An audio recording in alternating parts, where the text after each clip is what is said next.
Hi ಗೆಳೆಯರಿ, ಇಂಥವು dozer ಗಾಡಿ ನಿಮಗೂ ಟ್ಯಾಕ್ಟ್ರಿಗೆ ಮಾಡಿಸ್ಕೋಬೇಕಂತ ನೀವು ಏನಾರು ಏನಿದ್ರೆ ಹುಬ್ಬಳ್ಳಿ ಲೊಕೇಶನ್ದಲ್ಲಿ ಈ ಥರ ನಿಮಗೂ ಗಾಡಿಗೆ ಮಾಡಿ ಕೊಡ್ತಾರೆ ಗೆಳೆಯರೆ. ಟ್ಯಾಕ್ಟ್ರ್ಗಳಿಗೆ ಯಾವ ಟ್ಯಾಕ್ಟ್ರ್ ಇದ್ದರೂ ಮಾಡಿ ನಿಮ್ಮ ಗಾಡಿಗೆ ನೀವು ಹೋಗಿ ನಿಮ್ಮ ಗಾಡಿ ತೊಗೊಂಡು ಹೋಗಿ ಕೊಟ್ಟರೆ ಅವರು ಈ ಥರ ನಿಮ್ಮ ಗಾಡಿಗೆ ಮಾಡಿ ಕೊಡ್ತಾರೆ ಗೆಳೆಯರೆ. ನಿಮ್ಮ ಗಾಡಿಗೆ ಹಾಕ್ಸೋರು ಇದ್ರೆ ಅಂದರೆ ಹೋಗಿ ನೀವು ಈ ಥರ ಮಾಡಿಸ್ಕೊಂಡು ಬರ್ಬೋದು ಗೆಳೆಯರೆ. ಇದು ಹುಬ್ಬಳ್ಳಿ ಅಂತಲ್ಲಿ ಮಾಡಿ ಕೊಡ್ತಾರೆ. ಫೋನ್ ಹಚ್ಚಿ ಟೈಟಲ್ ಮೇಲೆ ಓನರ್ ನಂಬರ್ ಕೊಟ್ಟಿರ್ತೀನಿ, ಫೋನ್ ಹಚ್ಚಿ ತಿಳ್ಕೊಂಡು ಲೊಕೇಶನ್ ಇದ್ದಲ್ಲಿ ಹೋಗಿ ಇಂಥ ಸಾಮಾನುಗಳು ಹಾಕ್ಸ್ಕೊಂಡು ಬರ್ತಾರೆ ಅಂದರೆ ಹಾಕ್ಸ್ಕೊಂಡು ಬರ್ಬೋದು ನಿಮ್ಮ ಗಾಡಿ ಗೆಳೆಯರೆ. ಅಡ್ಡಿ ಎಲ್ಲ ಆಗತ್ತೆ. ಡೋಜರ್ ದೊಡ್ಡ ಡೀಜರ್ ಥರದ ಅವಶ್ಯಕತೆ ಇರಲ್ಲ ಗೆಳೆಯರೆ. ಇಂಥದ್ದೊಂದು ಸಣ್ಣ ಗಾಡಿ ತೊಗೊಂಬಂದು ಟ್ಯಾಕ್ಟರ್ ತೊಗೊಂಡು ಹೋಗಿ ಕಿಶಿಂದ ಈ ಥರ ಹಾಕ್ಸ್ಕೊಂಬರಕ್ಕೆ ಅಡ್ಡಿ ಇಲ್ಲ. ನೀವು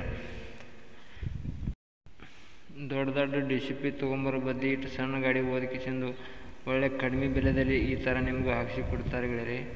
ಬೇಕನ್ನೋ ಅಂತಾರಿದ್ರೆ ಹಾಕ್ಸಾರಿದ್ರೆ ಮಾತ್ರ ಫೋನ್ ಹಚ್ಚಿ. ಹಾಗೆ ಯಾವತ್ತು ಟೈಮ್ ಪಾಸ್ಗೋಸ್ಕರ ಫೋನ್ ಹಚ್ಚಕ್ಕೆ ಹೋಗಬೇಡಿ ಗೆಳೆಯರೆ.